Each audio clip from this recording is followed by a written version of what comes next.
Dear friends, ఈరోజు రెండవ unit అయినటువంటి మూలకాల ప్రాథమిక అంశాలు భౌతిక రసాయనిక చర్యలు అంటే ఫిజికల్ కెమికల్ చేంజెస్ వాటి గురించి చదవబోయే ముందు సాధారణంగా గ్రూప్ 1, గ్రూప్ 2, గ్రూప్ 3 మరియు ఇతర అన్ని కాంపిటేటివ్ ఎగ్జామినేషన్స్ ఈవెన్ జేఎల్ కావచ్చు, డిగ్రీ కాలేజ్ లెక్చర్ కావచ్చు, ఏ కాంపిటేటివ్ ఎగ్జామినేషన్లోనైనా ఒక 9 అంశాల మీద బాగా అడుగుతున్నాడు. ఒక 25 నుంచి 30 సంవత్సరాల ప్రీవియస్ పేపర్లను కనుక గమనించి చూసినట్లయితే ఇవి సాధారణంగా రిపీట్ అవుతున్నాయి. కాబట్టి తప్పకుండా గుర్తుపెట్టుకోవాల్సినటువంటి అవసరం ఉన్నది. అందులో ప్రధానమైనది ఫస్ట్ది కనుక తీసుకున్నట్లయితే కింగ్స్ని కనుక తీసుకున్నట్లయితే ఉదాహరణకు కింగ్ ఆఫ్ ద కెమికల్, రసాయనములలో రాజు ఎవరు? దానికి సల్ఫ్యూరిక్ ఆమ్లము లేదా గంధకీక ఆమ్లము ఆన్సర్. ఎందుకంటే దాన్ని ఎక్కువ పరిమాణం లోపల రసాయనిక శాస్త్రంలో ఉపయోగిస్తారు కాబట్టి. Number 2 king of the metal. మీకు తెలుసు కింగ్ ఆఫ్ ద మెటల్, ఊహించవచ్చు. మెటల్ అనగానే లోహాలలో అతి ముఖ్యమైనటువంటిది ఏంటిది అంటే అది గోల్డ్. ఎందుకంటే జనరల్గా ఇంటి దగ్గర లేడీస్ ఈ గోల్డ్కి ఎంత ఇంపార్టెన్స్ ఇస్తారో ముఖ్యంగా మన భారతదేశంలో మీకు తెలుసు కాబట్టి గుర్తుంచుకోండి. కింగ్ ఆఫ్ ద మెటల్కు ఆన్సర్ గోల్డ్. ఇది రెండవ అంశము.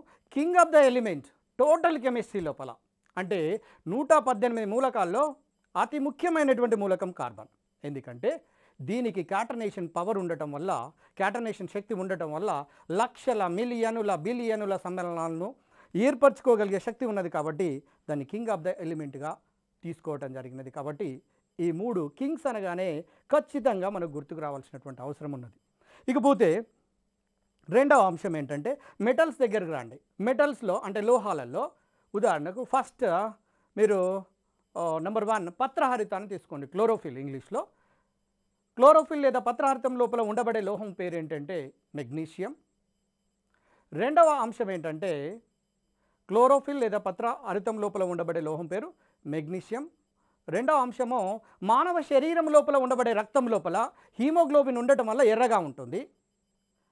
అది ఎర్రగా ఉండటం వలన మీకు తెలిసినట్టు హీమోగ్లోబిన్ ప్రధానమైనటువంటి కారణము. అందులోపల ఉండబడే మెటల్ అడుగుతున్నాడు. ఆన్సర్ ఏంటంటే ఐరన్. అట్లానే విటమిన్ B12లో తీసుకోండి. దాంట్లో కోబాల్ట్ అనే లోహం ఉన్నది. ఈ 3 లోహాల మీద సాధారణంగా అన్ని కాంపిటేటివ్ ఎగ్జామినేషన్లో గతంలో అడిగారు కాబట్టి తప్పకుండా గుర్తుంచుకోండి.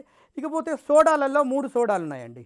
అందులో మొట్టమొదటి సోడా వాషింగ్ సోడా, బట్టల సోడా, దోబీ సోడా అంటాం. దాన్ని రసాయనిక పరిభాష లోపల sodium carbonate Na2CO3 10H2O, Na2CO3 10H2O. Formula ఇక్కడ అడగటం లేదు, ఎక్కడ కూడా రాయటం లేదు, అడగటం లేదు కాబట్టి ఫార్ములా మీద మనం కాన్సన్ట్రేట్ చేయవలసినటువంటి అవసరమే లేదు.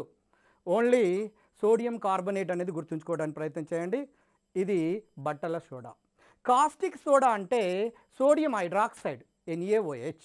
సోడియం హైడ్రాక్సైడ్ అనేది కాస్టిక్ సోడా. ఇకపోతే బేకింగ్ సోడా అంటే the soda which can be useful to prepare the food items. Example మీరు పూరీ లాంటిది కనుక తీసుకున్నట్లయితే పూరీలలో బేకింగ్ సోడాను వాడతారు. పూరీలు బాగా ఉబ్బడానికి, అందంగా ఉండటం కోసము, తింటా ఉంటుంటే తినాలి అనిపించడం కోసం ఉండబడే లేదా వంటను తొందరగా కావటం కోసం ఉపయోగించే సోడా బేకింగ్ సోడా. అది సోడియం బైకార్బోనేట్. అది తప్పకుండా గుర్తుంచుకోండి. సోడియం బైకార్బోనేట్ అనేదేమో బేకింగ్ సోడా. రెండవది washing soda sodium carbonate, caustic soda NaOH. ఈ 9 ప్రాథమికమైనటువంటి అంశాలు తప్పకుండా గుర్తుపెట్టుకోవాలని కోరుకుంటున్నాను. ఇక దానికి తర్వాత రెండవ యూనిట్ అయినటువంటి మూలకాల ప్రాథమిక అంశాలు భౌతిక రసాయనిక చర్యలు కనుక తీసుకొని చూసినట్లయితే అందులో మన గత క్లాస్ లోపల మీరు స్పష్టంగా విన్నారు. ఫస్ట్ పదార్థం గురించి తెలుసు. ఏదైనా కొంత స్థలాన్ని ఆక్రమించి కొంత భారాన్ని కనుక కలిగి ఉంటే దాన్ని పదార్థము అంటారు. పదార్థాన్ని కనుక విభజిస్తూ పోతే చివరకు అణువులు ఏర్పడతాయి. అణువులను కనుక విభజించినట్లయితే ఆ తర్వాత పదార్థం యొక్క చరమకణమైనటువంటి పరమాణువు ఏర్పడుతుంది. ఆ పరమాణువును కనుక పెద్ద సైజు లోపలగా చూసినట్లయితే ఈ విధంగా ఉంటున్నది. ఈ విధంగా ఇక్కడ చూడండి, మీరు గమనించండి. ఈ మధ్య భాగంలో కేంద్రకం ఉంటుంది. దీంట్లో ప్రోటానులు, న్యూట్రానులు అనే ప్రాథమిక కణాలు ఉంటాయి. ఇక్కడ కేంద్రకం చుట్టూ ఎలక్ట్రాన్లు తిరుగుతాయి. అంటే పరమాణువు యొక్క ప్రాథమిక కణాలు ఏవి అంటే ఎలక్ట్రానులు, ప్రోటానులు, న్యూట్రాన్లు. గతం లోపల వీటి మీద ప్రశ్నలు చాలా సందర్భాల లోపల అడగటం జరిగింది. అడిగినటువంటి ప్రశ్నను పోయినటువంటి గత క్లాస్ లోపల మీరు చూడటం జరిగింది.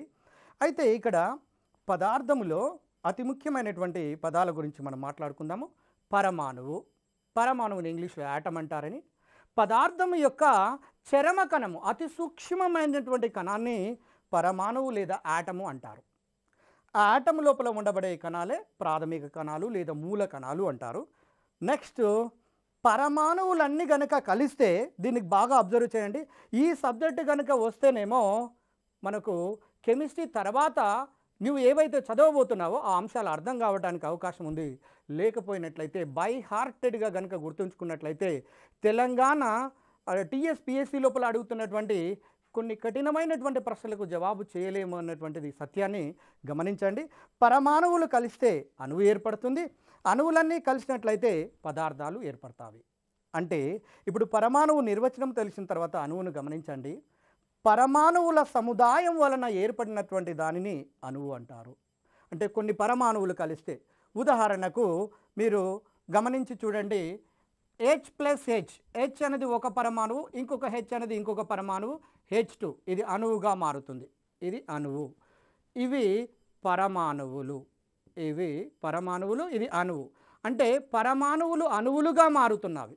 ఎందుకు పరమాణువులు అణువులుగా మారవలసినటువంటి అవసరం ఏర్పడుతుంది అంటే వాటి స్థిరత్వాన్ని పొందడం కోసం. పరమాణువులకు శక్తి ఎక్కువగా ఉంటుంది కాబట్టి శక్తిని తగ్గించుకొని శక్తి తక్కువగా ఉన్నటువంటి అణువులుగా మారటం కోసం పరమాణువులు రసాయనిక బంధాలలో పాల్గొని అణువులుగా మారుతున్నవి. తర్వాత అణువు నిర్వచనము తెలిసిన తర్వాత మనం గమనించాల్సింది ఏంటంటే పరమాణువుకు సంబంధించినటువంటి సంకేతం అనే పదం. సంకేతము, symbol, short hand representation of an element. మూలకాన్ని ఒక సంక్షిప్త రూపంలో తెలియచేసినట్లయితే, ఉదాహరణకు మీరు తీసుకొని చూడండి, హైడ్రోజన్ అనే పదాన్ని తీసుకోండి. హైడ్రోజన్, హైడ్రోజన్ను సింపుల్గా హెచ్ అనే అక్షరంతో సూచిస్తున్నాం.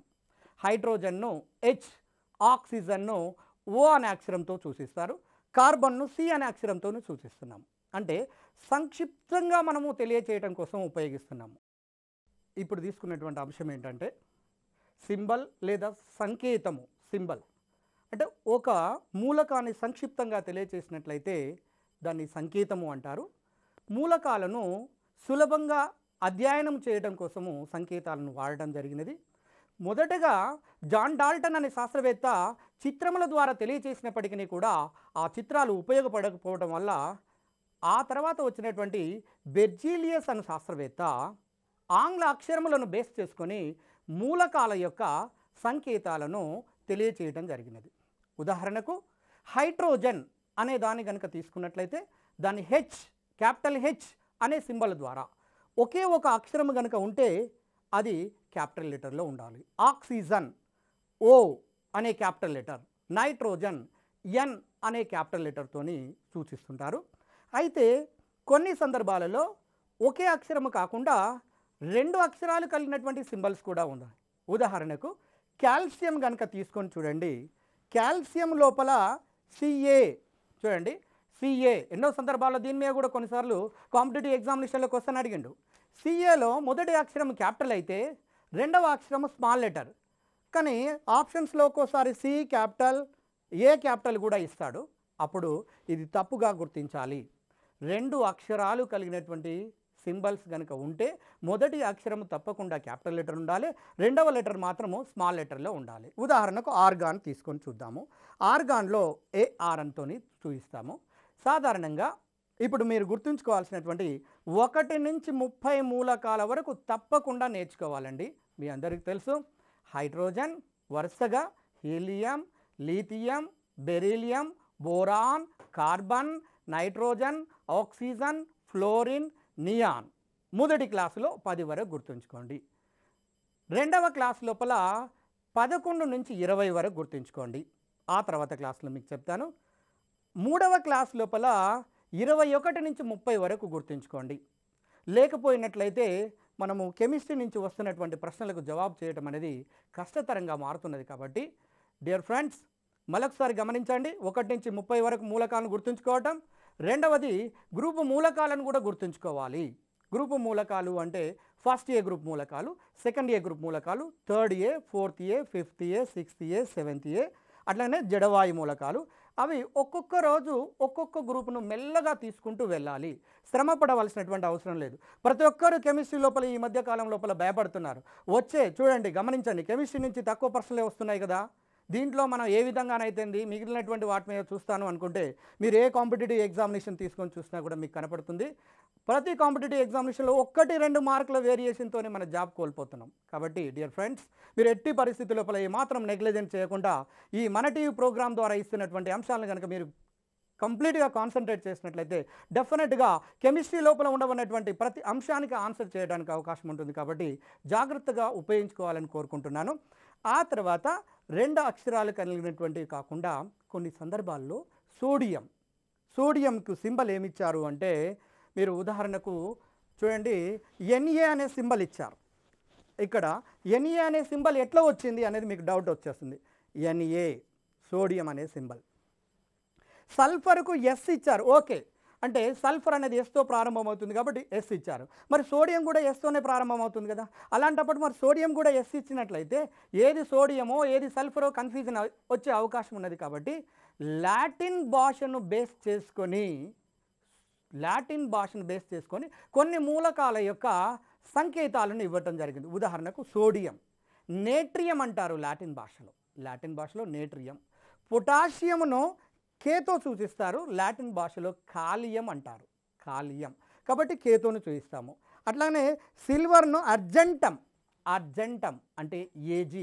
ఇలా సుమారుగా 11 మూలకాల వరకు మనము ఈ లాటిన్ భాషలో ఉండబడినటువంటి సింబల్స్ను గమనిస్తూ ఉంటుంటాము. ఆ తర్వాత మీరు గమనించండి, 100 తర్వాత ట్రాన్స్ఫెర్మియం ఎలిమెంట్స్ అని ఉన్నవి. ఆ ట్రాన్స్ఫెర్మియం ఎలిమెంట్స్లో ఒక IUPAC నామకరణం ప్రకారము 3 అక్షరాల సింబల్స్ని ఇవ్వటం జరిగినది. 3 అక్షరాల సింబల్స్ ఏంటంటే, ఉదాహరణకు చూడండి, గమనించండి, 101 ఎలిమెంట్ని తీసుకుంటే అన్న నిల్ల అన్నియం. గమనించండి, అన్న అంటే 1, నిల్ అంటే 0, అన్న అంటే 1. ఈ ఎమ్మ మూలకాన్ని ఈయంతోని ఎండ్ అవుతున్నది. కాబట్టి అన్న నిల్ల అన్నియము అన్న నిల్లు బయ్యము. అలా అన్న నిల్లు బై అంటే 2. అలా అన్న నిల్లు ట్రైయము, అన్న నిల్లు క్వాడియము, అన్న నిల్లు పెంటియము ఇలా ఇవ్వడం జరిగింది. కానీ ఇక్కడ మీరు అన్న నిల్లు అన్నియము మొదటి అక్షరం మాత్రం క్యాపిటల్ ఉంటుంది, తర్వాత 2 అక్షరాలు స్మాల్ లెటర్స్తో ఉంటాయి. ముఖ్యంగా 3 రకాల సింబల్స్తోని. మొదటిది ఒకే ఒక అక్షరము, అది క్యాపిటల్ లెటర్లో ఉండాలి. 2 అక్షరాల్లోనైతే మొదటిది క్యాపిటల్ లెటర్, రెండవది స్మాల్ లెటర్. 3 అక్షరాలలో అంటే ట్రాన్స్ఫెర్మియం, ఫెర్మియం యొక్క అటామిక్ నంబర్ 100 తర్వాత ఉండబడిన మూలకాలను ట్రాన్స్ఫెర్మియం మూలకాలు అంటారు. అడగడానికి అవకాశం ఉండబడినటువంటి ప్రశ్న గుర్తుంచుకోండి. ఫెర్మియం యొక్క పరమాణు సంఖ్య 100, ఆ తర్వాత ఉండబడిన మూలకాలను ఈ విధానంలో IUPAC విధానం లోపల పేర్లు పెట్టి పిలవటం జరుగుతున్నది. ఇది మామూలుగా సంకేతానికి సంబంధించింది. సాంకేతికము దాన్ని ఇంగ్లీష్లో ఏమంటారంటే ఫార్ములా అంటారు. ఇక్కడ స్టార్ట్ అవుతుంది మన అసలైనటువంటి అంశం.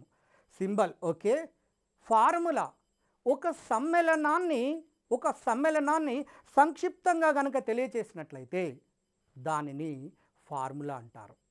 ఒక సమ్మేళనాన్ని సంక్షిప్తంగా తెలియచేయటం.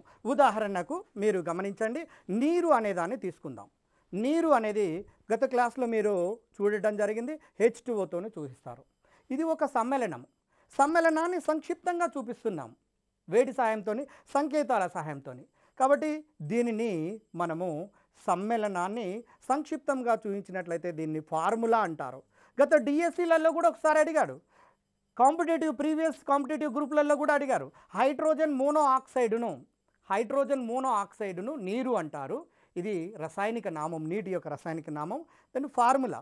అయితే ఇక్కడ ప్రాబ్లం ఏంటంటే కెమిస్ట్రీ అనగానే భయపడేది. ఎందుకంటే ఫార్ములా ఎలా ఏర్పడుతుంది, ఫార్ములా ఏర్పడడానికి ఏమైనా ప్రాథమికమైనటువంటి అంశాలు ఉన్నాయా అంటే మీకు వాస్తవానికి మీరు ఏ గ్రూప్ ఎగ్జామినేషన్ తీసుకున్నా సాధారణంగా 99% ఫార్ములాల మీద ప్రశ్నలు అడగటం లేదు, వాటిని అక్షరాల రూపంలో మాత్రమే అడుగుతున్నారు. ఎందుకంటే అటు ఆర్ట్స్ వాళ్ళను ఇటు సైన్స్ వాళ్ళను ఇద్దరిని దృష్టి లోపల పెట్టుకొని టీఎస్పిఎస్సి వాళ్ళు ఎగ్జామినేషన్ కండక్ట్ చేస్తున్నారు. కాబట్టి ఫార్ములాను కాకుండా వాటి పేరుని ఇస్తున్నారు. కానీ ఆ పేరు గుర్తుండాలన్నా కూడా ఫార్ములా ఎలా ఏర్పడుతుంది అనేది మీరు కొంత కనుక ప్రాక్టీస్ చేసినట్లయితే ఈజీగా ఆన్సర్ చేయడానికి అవకాశం ఉంటుంది. ఉదాహరణకు మీరు ఇక్కడ కొన్ని అంశాలను తీసుకొని మీకు చూపిస్తాను, గమనించండి. చూడండి, ఇక్కడ సోడియం క్లోరైడ్ ఉదాహరణ తీసుకుందాం. NaCl, calcium chloride, CaCl2, aluminium chloride, AlCl3, carbon chloride, CCl4, phosphorus chloride, PCl5. ఇలా ఎందుకు చేంజ్ అవుతున్నాయి చాలామంది అడుగుతుంటుంటారు. గతంలో నేను క్లాసులు చెప్పేటప్పుడు ఇక్కడ ఫాస్ఫరస్ క్లోరైడ్ కొంతమంది ఫాస్ఫరస్ రాస్తారు, క్లోరిన్ రాస్తారు, తర్వాత 5 అనే నంబర్ రాయటం లేదు అంటే అది కరెక్ట్ కాదు.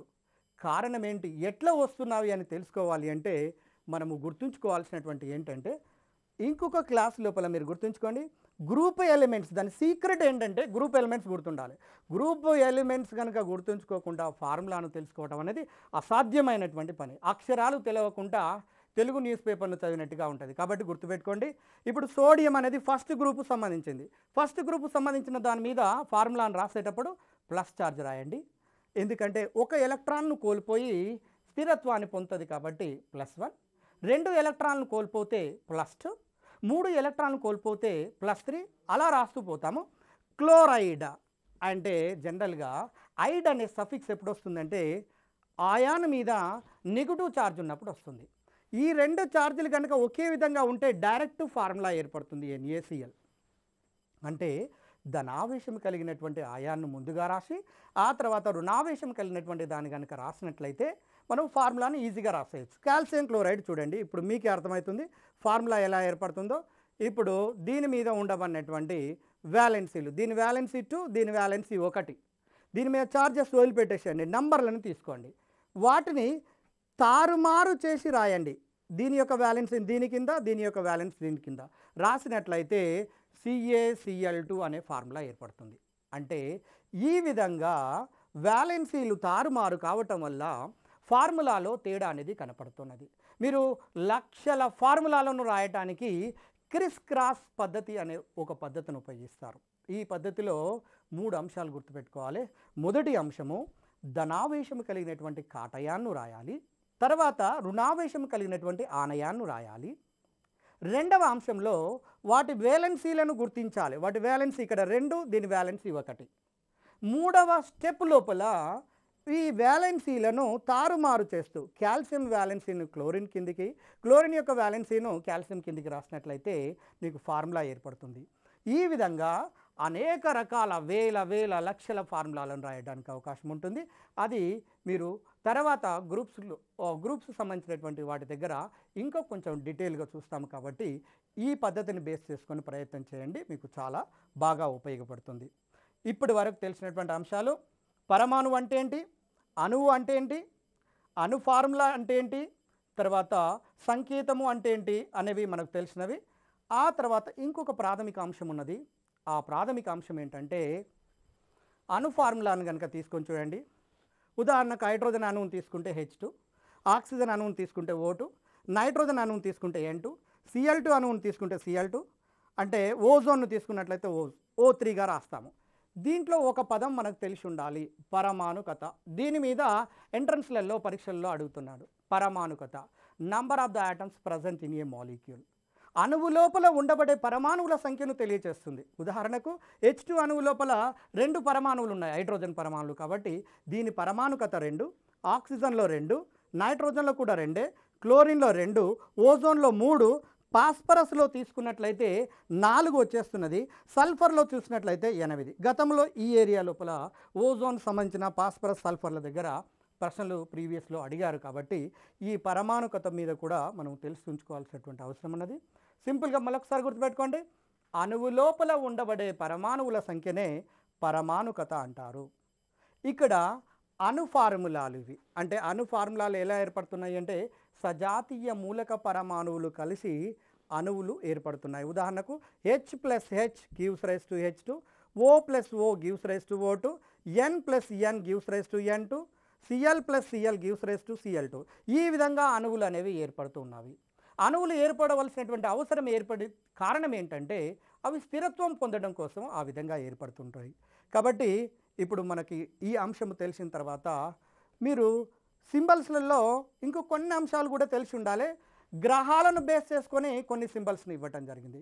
యురేనియం యూతోని, మీరు ప్లూటోనియం, ఈ రెండు పేర్లు కూడా గ్రహాలను ఆధారంగా, వీటితో కాకుండా ఇంకో కొన్ని ఎలిమెంట్స్ని కూడా గ్రహాలను బేస్ చేసుకొని ఇవ్వడం జరిగింది. ఫెర్మియం, ఐన్స్టీనియం లాంటివి శాస్త్రవేత్తలను బేస్ చేసుకొని తెలియచేయడం జరిగింది. పొలోనియం లాంటి కొన్ని మూలకాలను దేశాలను బేస్ చేసుకొని ఈ ఎలిమెంట్స్ యొక్క సింబల్స్ని ఇవ్వటం జరిగినది. గమనించండి. ఆ తర్వాత ఇంకొక అంశం ఏంటంటే మూలకాలకు సంబంధించినటువంటి అంశాల్లో ప్రతి మూలకానికి ఒక నిర్ణీతమైనటువంటి పరమాణు సంఖ్య ఉంటుంది, ఒక నిర్ణీతమైనటువంటి ద్రవ్యరాశి సంఖ్య ఉంటుంది. పరమాణు సంఖ్య, ద్రవ్యరాశి సంఖ్యలను ఆధారంగా చేసుకొని వాటి లోపల ఉండబడే ప్రాథమిక కణాల సంఖ్యను తెలుసుకోవచ్చు. అవి ఎలా తెలుసుకుంటాము అనేది మనం ఇప్పుడు చూస్తాము. ఎందుకంటే గతం లోపల ఈ ప్రాథమిక కణాల సంఖ్యను బేస్ చేసుకుని 2-3 సందర్భాల్లో ప్రశ్న అడిగారు. కాబట్టి ఈ కాన్సెప్ట్ మీద మీకు పూర్తిగా అవగాహన ఉండవలసినటువంటి అవసరం ఉన్నది. అందుచేతనే ఈ అంశాన్ని మీకు తెలియజేస్తానికి ప్రయత్నం చేస్తున్నాను. ఉదాహరణకు ఫస్ట్ పరమాణు సంఖ్యను కనుక తీసుకొని చూసినట్లయితే ప్రతి మూలకానికి, ప్రతి మనిషికి ఒక గుండె ఏ విధంగా ఉంటుందో ప్రతి మూలకానికి ఒక నిర్ణీతమైన పరమాణు సంఖ్య ఉంటుంది. పరమాణు సంఖ్య లేకుంటే మూలకం అనేదే లేదు. కాబట్టి మీకు క్లియర్గా అర్థమవుతున్నది. ఒకటి పరమాణు సంఖ్య కలిగినటువంటి మూలకం పేరు హైడ్రోజన్, 2 పరమాణు సంఖ్య కలిగినటువంటి మూలకం పేరు హీలియం, 3 పరమాణు సంఖ్య కలిగినటువంటి మూలకం పేరు లిథియం, 4 ఉంటే బెరీలియం, 5 బోరాన్, 6 కార్బన్, 7 నైట్రోజన్, ఇలా 118 మూలకాలకు ఒక్కొక్క దానికి ఒక నిర్ణీతమైన పరమాణు సంఖ్యను ఇవ్వడం జరిగింది. పరమాణు సంఖ్య అంటే ఏంటిది అనేది మనకు తెలియాలి. ఎందుకంటే తర్వాత లోతు అంశాల లోపలికి మనం పోయినప్పుడు ఈ ప్రాథమిక భావనల మీద నీకు ఎంత పటుత్వం ఉంటుందో అప్పుడు వాటిని అంత సులభంగా నేర్చుకోవడానికి అవకాశం ఉంటుంది. కాబట్టి ఇక్కడ మీకు తెలియజేస్తున్నాను, పరమాణు సంఖ్య అంటే ఆ మూలక పరమాణువు లోపల ఉండబడే ఎలక్ట్రానుల సంఖ్య లేదా ప్రోటానుల సంఖ్య. ఎందుకంటే ఒక మూలకము లోపల ఉండబడే ఎప్పుడు ఎలక్ట్రానుల సంఖ్య అంటే రుణావేశం కలిగిన కణాల సంఖ్య, ధనావేశం కలిగిన కణాల సంఖ్య రెండు సమానంగా ఉంటుంది. కాబట్టి ఉదాహరణకు హైడ్రోజన్ను తీసుకుందాం. హైడ్రోజన్ పరమాణు సంఖ్యను కనుక తీసుకుంటే దీన్ని 1, దీని ద్రవ్యరాశి సంఖ్య కూడా 1. గతంలో అడిగిండ్రు ఈ ఎంట్రన్స్ లోపల ఒకే పరమాణు సంఖ్య ఒకే ద్రవ్యరాశి సంఖ్య కలిగినటువంటి మూలకము పేరు, అదే హైడ్రోజన్ లేదా ఉదజని, మీ అందరికీ తెలిసినటువంటిదే. అయితే పరమాణు ద్రవ్యరాశి సంఖ్యలు సమానంగా ఉండబడినటువంటి ఒకే ఒక మూలకం అది హైడ్రోజన్. గుర్తుంచుకోండి, ఇది ప్రీవియస్లో అడిగిండు, అడగటానికి ఛాన్స్ ఉండబడినటువంటి ఒక ప్రశ్న. ఇకపోతే రెండవది తీసుకుందాం, హీలియం. హీలియంలో చూడండి పరమాణు సంఖ్య 2. పరమాణు సంఖ్య 2 అంటే దీంట్లో 2 ఎలక్ట్రానులు 2 ప్రోటాన్లు ఉన్నాయని అర్థం. అంటే ఎలక్ట్రాన్ల సంఖ్య కానీ ప్రోటాన్ల సంఖ్య కానీ తెలిస్తే దాని పరమాణు సంఖ్య తెలిసినట్టే. ఉదాహరణకు ఎక్స్ అనే పరమాణు సంఖ్య 100 అనుకుంటే దాని లోపల ఉండబడే ఎలక్ట్రాన్ల సంఖ్య కూడా 100, దాని లోపల ఉండబడే ప్రోటాన్ల సంఖ్య కూడా 100. అంటే ఇప్పుడు ఏదైనా ఒక మూలకం ఇచ్చి దాని పరమాణు సంఖ్య ఇస్తే దాంట్లో ఉన్న ఎన్ని ఎలక్ట్రాన్లు ఎన్ని ప్రోటాన్లు ఉన్నాయో మనం తెలుసుకోవచ్చు. అదేవిధంగా ఈ ఎలక్ట్రాన్లు ప్రోటాన్లు తెలిసిన తర్వాత ఇంకొక ప్రాథమిక కణమైనటువంటి న్యూట్రాన్ ఉంటుంది. అది పరమాణు కేంద్రకము మధ్య భాగంలో ఉంటుంది. మీ అందరికీ తెలిసినటువంటిది అది. చూడండి ఇక్కడ పరమాణు కేంద్రకము, దీన్ని గమనించండి. ఇది పరమాణువు అనుకుంటే గోళాకారంలో ఉండేది, ఇది కేంద్రకము. ఇందులో మధ్య భాగంలో కేంద్రకంలో ప్రోటానులు మరియు న్యూట్రాన్లు ఉంటాయి. వీటిని న్యూక్లియానులు అని కూడా అంటారు. ఎందుకంటే న్యూక్లియస్ లోపల ఉంటాయి కాబట్టి న్యూక్లియానులు అంటారు. గతంలో అడిగారు ఈ క్రింది వానిలో న్యూక్లియానులు ఏవి, ఆ విధంగా కూడా ప్రశ్న అడగడానికి అవకాశం ఉంటుంది. కాబట్టి గుర్తుంచుకోండి, ప్రోటాను న్యూట్రాన్లను కలిపి న్యూక్లియానులు అంటారు. న్యూక్లియస్ చుట్టూ తిరుగుతున్నటువంటి ప్రాథమిక కణాలు ఎలక్ట్రానులు. ఇప్పుడు నీకు తెలిసినటువంటి భావన ప్రకారము ఎలక్ట్రానులు తెలిసినవి, ప్రోటాన్లు తెలిసినవి, కానీ న్యూట్రాన్ల సంఖ్య తెలియాలి అంటే రెండవ అంశం ఏంటంటే ద్రవ్యరాశి సంఖ్య తెలియాలి. చూడండి, ద్రవ్యరాశి సంఖ్య. ఈ ద్రవ్యరాశి సంఖ్య అనేది ఎలా తెలుసుకుంటాము అంటే, ఒక పరమాణువు లోపల ఉండబడే ప్రోటానులు మరియు న్యూట్రాన్ల సంఖ్యల యొక్క మొత్తాన్ని మనము ఏమంటాము అంటే ద్రవ్యరాశి సంఖ్య అంటారు. ఉదాహరణకు మనము హీలియం అనే దాన్ని కనుక తీసుకుంటే మీకు తెలిసిపోతుంది సులభంగా. హీలియం అనే పరమాణువును తీసుకొని చూద్దాము. హీలియం అనే పరమాణువు ఈ విధంగా ఉంటుంది. మధ్య భాగంలో 2 ప్రోటానులు 2 న్యూట్రానులు ఉంటాయి. ద్రవ్యరాశి సంఖ్య కావాలి అంటే ప్రోటానుల సంఖ్య మరియు న్యూట్రానుల సంఖ్య అంటే ప్రోటానులు 2 ఉన్నవి, న్యూట్రానులు 2 ఉన్నవి కాబట్టి 4. 4 అనేది హీలియం యొక్క ద్రవ్యరాశి సంఖ్య. అంటే A = 4. ఏ అనేది ద్రవ్యరాశి సంఖ్య లేదా మాస్ నెంబర్ను సూచిస్తుంది. జెడ్ అంటే పరమాణు సంఖ్య, Z = 2. అయితే ఇప్పుడు నీకు తెలిసినటువంటి అంశాలు ఏంటంటే ఎలక్ట్రానులు, ప్రోటానులు, న్యూట్రానులలో ఎలక్ట్రానులు, ప్రోటాన్లను లెక్కించగలిగినావు. కానీ న్యూట్రాన్లను లెక్కించాలి అంటే ఒక చిన్న ఫార్ములాతోని సూచిస్తారు. గమనించండి, N A - Z. అంటే ఏ అంటే ద్రవ్యరాశి సంఖ్య, అంటే మూలక పరమాణు పై భాగంలో ఉండేది, మైనస్ పరమాణు సంఖ్య. ఉదాహరణకు హీలియాన్ని కనుక తీసుకుంటే A = 4 - 2 అంటే దీని యొక్క విలువ 2 న్యూట్రాన్లు ఉంటున్నాయని అర్థము. అంటే హీలియంలో 2 న్యూట్రానులు. నెక్స్ట్ అదేవిధంగా పరమాణు సంఖ్య చూసినట్లయితే దీని పరమాణు సంఖ్య 2 కాబట్టి దీంట్లో 2 ప్రోటానులు, 2 ఎలక్ట్రానులు, 2 న్యూట్రాన్లు ఉంటున్నాయి. అంటే ఒక మూలకం యొక్క పరమాణు సంఖ్యను ద్రవ్యరాశి సంఖ్యను కనుక 2 ఇస్తే ఎలక్ట్రానులు, ప్రోటానులు, న్యూట్రాన్లు ఏవైనా కనుక్కోవచ్చు. గతం లోపల అడిగినటువంటి ప్రశ్న సుమారుగా ఏ విధంగా ఇవ్వడం జరిగింది అంటే, మీరు ఉదాహరణకు ఒక యురేనియంని తీసుకోండి. యురేనియం అనే మూలకం యొక్క సింబల్ ఏంటంటే యు, క్యాపిటల్ యు. దీని పరమాణు సంఖ్య 92, దీని ద్రవ్యరాశి సంఖ్య 235. అంటే దీంట్లో ఎలక్ట్రాన్ల సంఖ్య ఎన్ని ఉంటాయి చెప్పండి. ఇప్పుడు మీరే గమనించండి. పరమాణు సంఖ్య అనేది Z కదా, ఇక్కడ ద్రవ్యరాశి సంఖ్య A కాబట్టి Z 92 కాబట్టి పరమాణు సంఖ్య, దీని లోపల ఉండబడే ఎలక్ట్రాన్ల సంఖ్య కూడా 92. ప్రోటాన్ల సంఖ్య ఎన్ని అవుతున్నాయి? 92 ప్రోటాన్లు. ఎందుకంటే ఎప్పుడు కూడా ఎలక్ట్రానులు, ప్రోటాన్లు 2 కూడా సమాన సంఖ్యలో ఉంటాయి కాబట్టి మూలక పరమాణువు తటస్థంగా ఉంటుంది. అది ధనావేశం ఉండదు, రుణావేశం ఉండదు.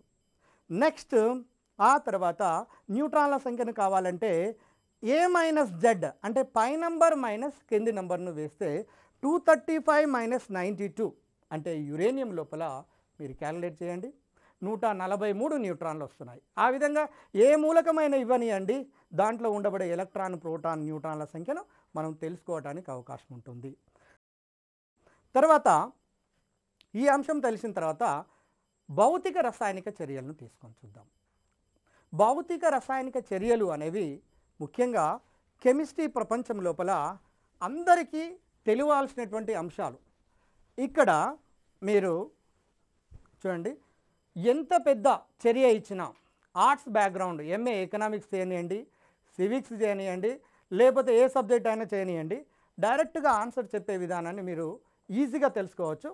2-3 నిమిషాలు దీనిపై కాన్సన్ట్రేట్ చేయడానికి ప్రయత్నం చేయండి. భౌతిక చర్య, రసాయనిక చర్య పైన గమనించండి. భౌతిక చర్య, రసాయనిక, physical change and chemical change. భౌతిక చర్య అంటే ఏమిటి, రసాయనిక చర్య అంటే ఏంటి మనకు తెలియాలి. భౌతిక చర్య అంటే ఒక చర్య జరిగినప్పుడు పదార్థము యొక్క అనుసంఘటనములో అంటే ఫార్ములాలో మార్పు రాకపోయినట్లయితే దానిని భౌతిక చర్య అంటారు. ఇలా మాటల ద్వారా చెప్పినట్లయితే అర్థం కావడానికి అవకాశం ఉండదు కాబట్టి మీరు ఈ ఫార్ములాను చూడండి. ఉదాహరణకు భౌతిక చర్యకు మంచు, ఐస్, దాని యొక్క ఫార్ములా H2O. మంచును వేడి చేయండి, కాస్త నీరుగా మారుతుంది. నీటి యొక్క ఫార్ములా కూడా H2Oనే. నీటిని వేడి చేయండి, నీటి ఆవిరిగా మారుతుంది. నీటి ఆవిరి యొక్క ఫార్ములా కూడా H2Oనే. అంటే మీరు అందరూ గమనించవచ్చు, ఇక్కడ అణు ఫార్ములా అనేది మారలేదు. అణు ఫార్ములా మారలేదు కాబట్టి అది ఏ చర్య అంటారో మీరే ఊహించవచ్చు. ఆ చర్యను భౌతిక చర్య అంటారు. ఎందుకంటే అణు ఫార్ములాలో గనక మార్పు లేకుండా ఉన్నట్లయితే అటువంటి చర్యలను భౌతిక చర్యలు అంటారు. ఇప్పుడు దీన్ని బట్టి నీకేమర్థమవుతుందంటే మంచును వేడి చేస్తున్నావు, వేడి చేయుట, ఈ సింబల్ ట్రయాంగిల్ సింబల్ వాడతారు. దీన్ని వేడి చేస్తే నీరైంది, నీరుని వేడి చేస్తే నీటి ఆవిరైంది, నీటి ఆవిరిని చల్లారిస్తే నీరైంది, నీటిని చల్లారిస్తే మంచు అవుతుంది. అంటే దీన్ని బట్టి ఏమర్థమవుతుంది అంటే ఒక స్థితి నుంచి ఇంకొక స్థితికి మారినప్పుడు ఇక్కడ అణు ఫార్ములాలో మార్పు లేదు. కాబట్టి మంచు నీరుగా మారినది భౌతిక మార్పే, నీరు నీటి ఆవిరిగా మారినది భౌతిక మార్పే, నీటి ఆవిరి నీరుగా మారిన భౌతిక మార్పే, నీరు మంచుగా మారినా కూడా భౌతిక మార్పే, మైనమును కరిగించడం కూడా ఒక భౌతిక మార్పే. అంటే వాటి ఫార్ములా లోపల మార్పు రావటం లేదు కాబట్టి వాటిని భౌతికమైనటువంటి మార్పుల కిందికి మనం తీసుకుంటాము. అదేవిధంగా భౌతిక మార్పు అనేది ఒక ద్విగత చర్య, ద్విగతము. ఉదాహరణకు ఎడమ నుంచి కుడికి, కుడి నుంచి ఎడమకు, వీటిని క్రియాజనకాలు అంటే వీటిని క్రియాజన్యాలు అని.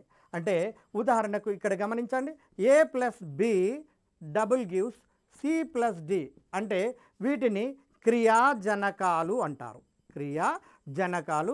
వీటిని క్రియాజన్యాలు అంటారు. చిన్న అంశమే కానీ అడుగుతున్నాడు కాంపిటేటివ్ ఎగ్జామినేషన్లో, కాబట్టి కాన్సన్ట్రేట్ చేయండి. చర్యలలో పాల్గొనే వాటిని క్రియాజనకాలు అని. చర్యలలో ఏవైతే పాల్గొంటాయో, క్రియ అంటే పని, జనకము పుట్టించేది, క్రియాజనకము అంటే పనిని పుట్టించేవి, అంటే చర్యలలో పాల్గొనే వాటిని క్రియాజనకాలు అని. పాల్గొన్న తర్వాత ఏర్పడే వాటిని క్రియాజన్యాలు లేదా ప్రోడక్ట్స్ అంటారు. అయితే ఇక్కడ భౌతిక చర్యలను కనుక తీసుకుంటే ఎడమ నుంచి కుడికి అంటే క్రియాజనకాల నుంచి క్రియాజన్యం వైపు, క్రియాజన్యం నుంచి క్రియాజనకం వైపు, ఇరువైపులా చర్య జరగటానికి అవకాశం ఉన్నది కాబట్టి వీటిని ద్విగత చర్యలు అంటారు. నిజంగా మీరు ఒక్కసారి గమనించి చూడండి, భౌతిక చర్యలను కనుక నువ్వు గమనించినట్లయితే మీరు రసాయనిక చర్యల గురించి చదవవలసిన అవసరం లేదు, ఆటోమేటిక్గా రసాయనిక చర్యలు మీకు అర్థం కావడానికి అవకాశం ఉన్నది. కాబట్టి రసాయనిక చర్యను తీసుకొని చూడండి, ఇక్కడ ఫార్ములాలో మార్పు లేకుంటే రసాయనిక చర్యలో మార్పు అనేది ఉన్నది. అదే భౌతిక చర్యలలో ద్విగత మార్పు అయితే రసాయనిక చర్య అనేది అద్విగతము, అంటే ఒకే వైపు జరుగుతుంది. అంటే ఎడమ నుంచి కుడికి మాత్రమే మారుతుంది కానీ కుడి నుంచి ఎడమకు మారదు. ఉదాహరణకు రసాయనిక చర్యకు ఆహారము జీర్ణమగటం, ఆహారం జీర్ణం అవటం అనేది ఒక రసాయనిక చర్య. కిరణజన్య సంయోగ క్రియ అనేది కూడా ఒక రసాయనిక చర్య.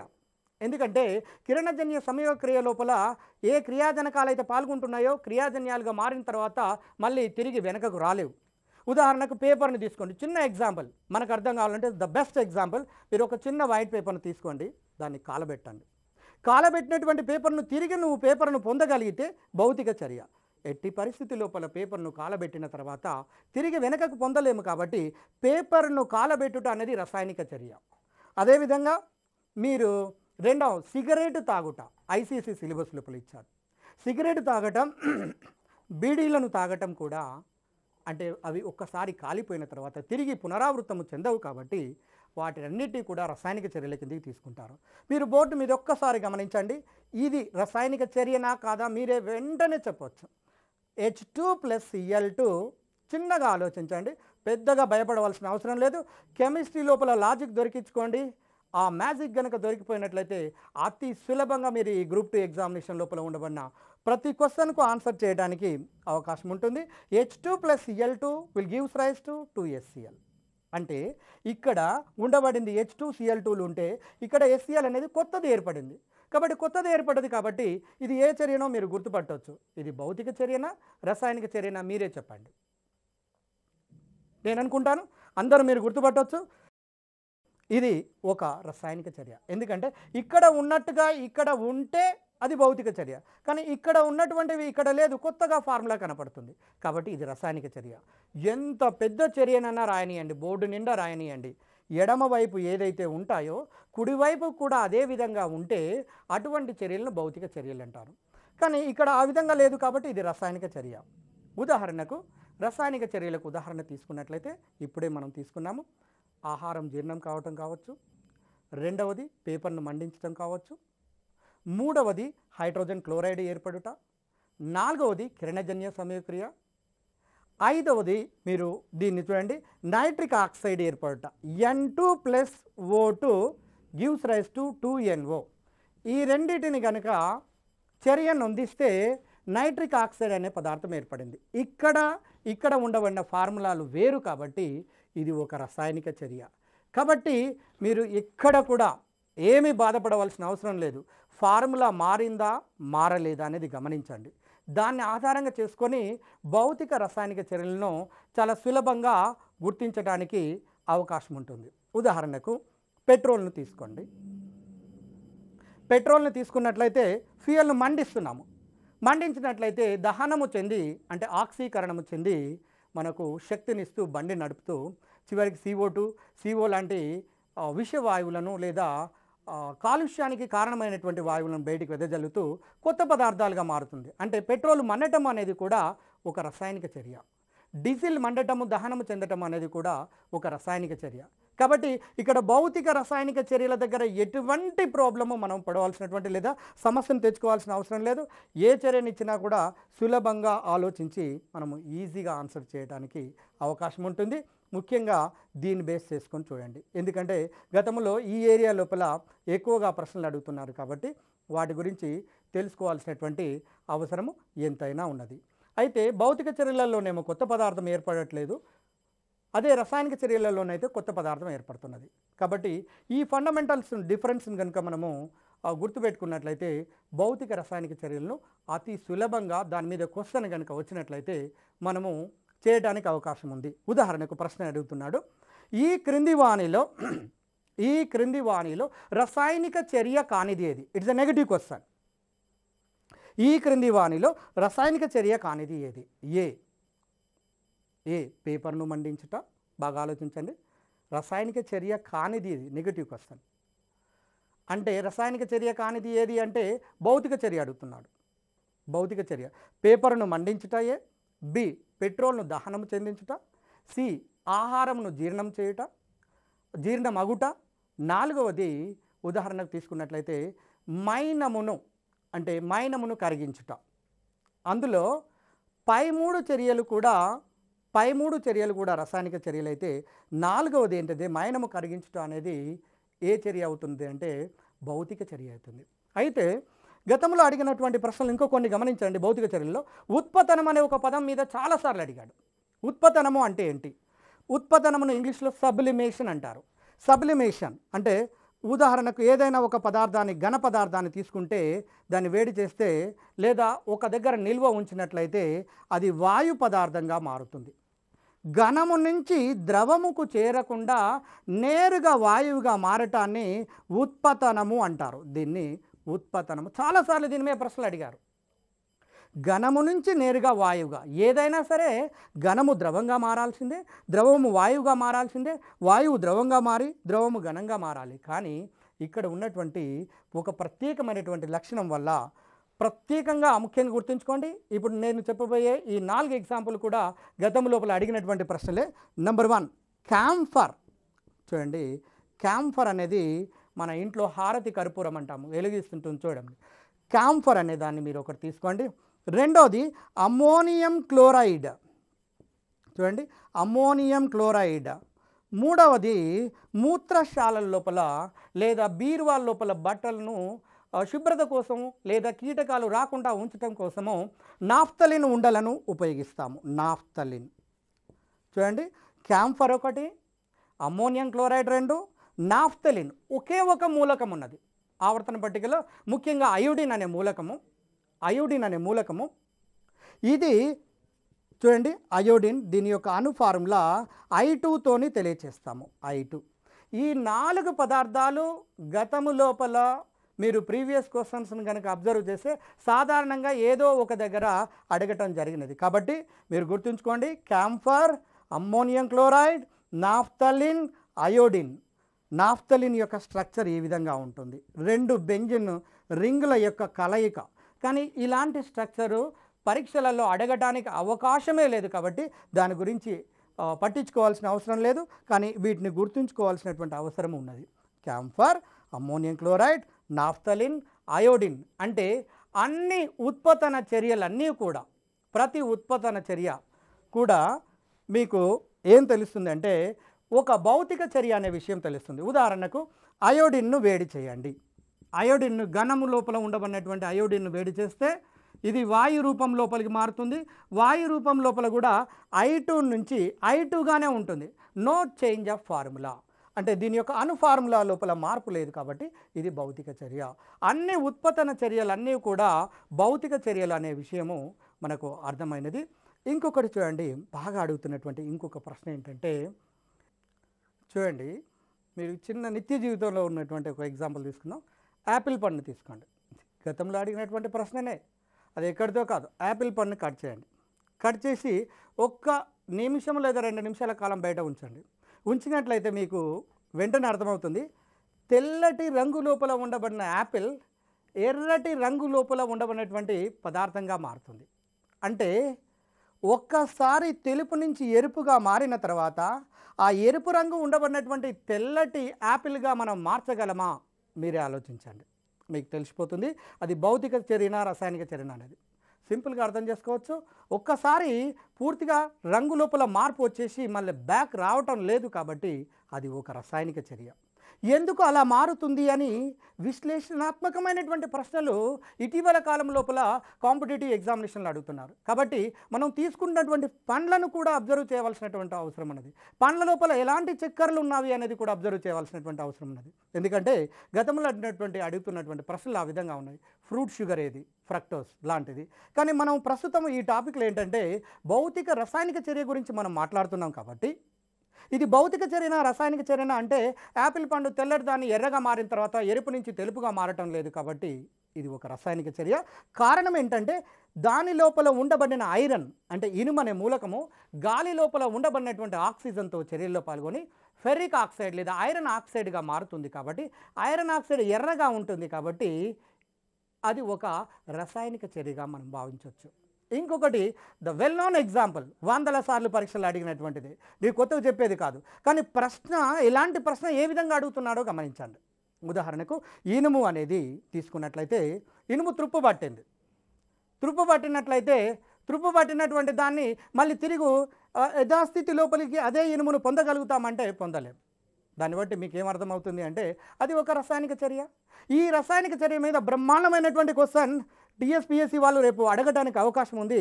అలాంటి ప్రశ్న ఎలా ఉండొచ్చో ఒకసారి గమనించి చూడండి. ఆ ప్రశ్నను కనుక చూసినట్లయితే చూడండి, ఇనుము త్రుప్పు పట్టినప్పుడు చూడండి ఇక్కడ ఈ క్రింది వాణిలో సరి అయినటువంటి స్టేట్మెంట్ ఏది, ఈ క్రింది వాణిలో సరి అయినటువంటి వ్యాఖ్య ఏది, వాక్యం ఏది, అలా ప్రశ్న అడగవచ్చు.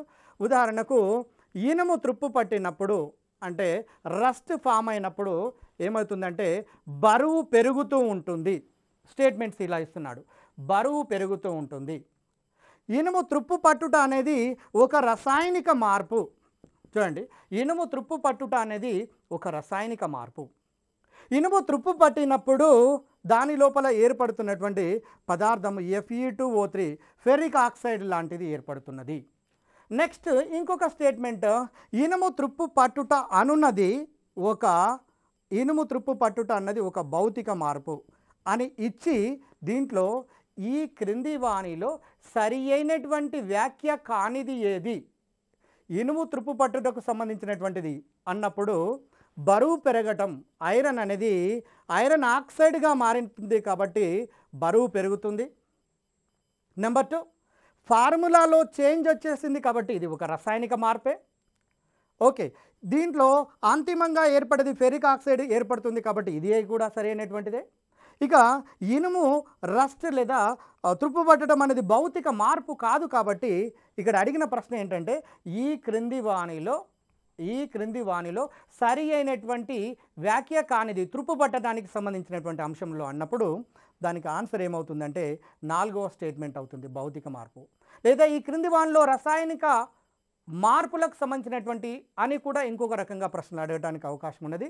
కాబట్టి ఈ విధంగా భౌతిక రసాయనిక చర్యలను కనుక మీరు పరిశీలించి చూసినట్లయితే ఎక్కడ ఏ చర్య ఇచ్చినా కూడా అతి సులభంగా మనం గుర్తుపెట్టుకోవడానికి అవకాశం ఉంటుంది. కాబట్టి గతము లోపల ఉండబడినటువంటి ప్రీవియస్ క్వశ్చన్లు మీరు ఎక్కడ అబ్జర్వ్ చేసినా కూడా మీకు తెలిసిపోతుంది. గతంలో అడిగినటువంటి ముఖ్యంగా ఉత్పత్తన చర్యల మీద, ఈ త్రుప్పు పట్టడం సంబంధించినటువంటి మీద, నిత్య జీవితంలో జరుగుతున్నటువంటి సంఘటనలకు సంబంధించినటువంటి వాటి మీద, గోడలకు వేసినటువంటి సున్నము మీరు గమనించే ఉండొచ్చు. గోడలకు సున్నము మొట్టమొదట వేసినప్పుడు తెల్లగా ఉండదు. కొంత సమయం తర్వాత మీరు చూడండి చాలా తెల్లగా అందంగా చూస్తుంటుంటే చూడాలి అనిపించేటట్టుగా కనపడుతుంటుంటుంది. అంటే ఇది ఏ మార్పు అంటే ఒక రసాయనిక మార్పు.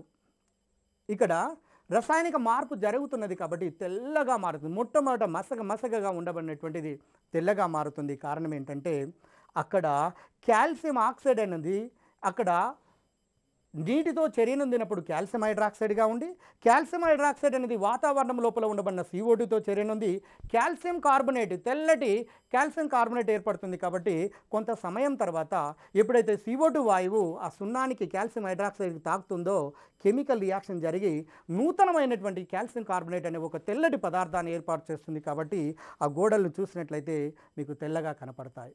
ఈ విధంగా మన నిత్య జీవితం లోపల ఉండబడినటువంటి భౌతిక రసాయనిక చర్యలను అతి సులభంగా గుర్తుపెట్టుకొని మన గ్రూప్ 2 లోపల ఇవ్వబడినటువంటి ఏ ప్రశ్నకైనా ఆన్సర్ చేయడానికి అవకాశం ఉంటుందని కోరుతున్నాను.